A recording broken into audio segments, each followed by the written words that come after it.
عید الاضحیٰ سے پہلے یہ 3 الفاظ پڑھ لو، آپ کے گھر میں دولت، عزت اور شہرت آپ کو مل جائے گی۔ دولت بھی آئے گی، شہرت بھی آئے گی، عزت بھی آئے گی۔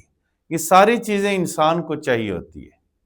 میں مدینہ شریف میں موجود تھا تو یہ وظیفہ مجھے ایک بزرگ نے بتایا، اور اس نے کہا کہ اگر کوئی شخص یہ والا وظیفہ پڑھ لیتا ہے، اور یہ کمال کا وظیفہ ہے، اور یہ عید الاضحیٰ سے پہلے میں جب یہ 2019 میں گیا عمرہ شریف پہ، تو اس وقت میں وہاں پر بیٹھا ہوا تھا مسجد نبوی میں، تو مجھے ایک بزرگ نے، اور یہ بزرگ ترکی کا بزرگ تھا، اس نے مجھے یہ وظیفہ جو ہے بتایا، اور یہ دن تھے شوال کے، اور شوال میں میں عمرہ شریف پہ تھا، تو مجھے یہ انہوں نے وظیفہ بتایا اور کہا کہ کوئی بھی شخص اس کو پڑھ سکتا ہے، آپ نے یہ دوسروں تک یہ پیغام پہنچا دینا ہے۔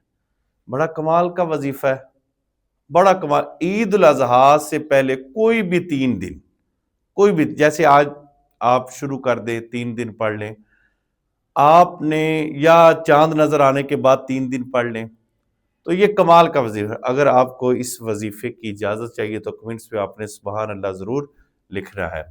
اب کرنا کیا ہے، یہ پڑھنا کب ہے؟ مغرب کی نماز پڑھیں اور اس کے بعد 6 رکعتیں نماز اوابین کی ادا کریں۔ نماز اوابین کی جو 6 رکعتیں آپ نے پڑھنی ہے، وہ 2 کر کے پڑھنی ہے۔ اس کے بعد آپ نے تشہد کی حالت میں بیٹھ جانا ہے۔ جو خواتین یا مرد نہیں بیٹھ سکتے تشہد کی حالت میں، وہ چیئر پر بیٹھ کر وہ یہ وظیفہ کر سکتے ہیں۔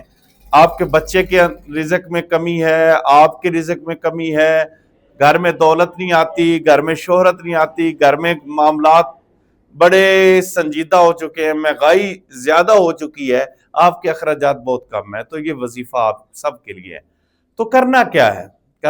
آپ نے 6 رکعتیں ادا کر لی، تشہد کی حالت میں بیٹھ کے 3 مرتبہ درود ابراہیمی پڑھی، اور اس کے بعد آپ نے ایک لفظ ہے اللہ الصمد، اللہ الصمد کی ایک تسبیح، نمبر 2 یا غنیو، نمبر 3 یا مغنی۔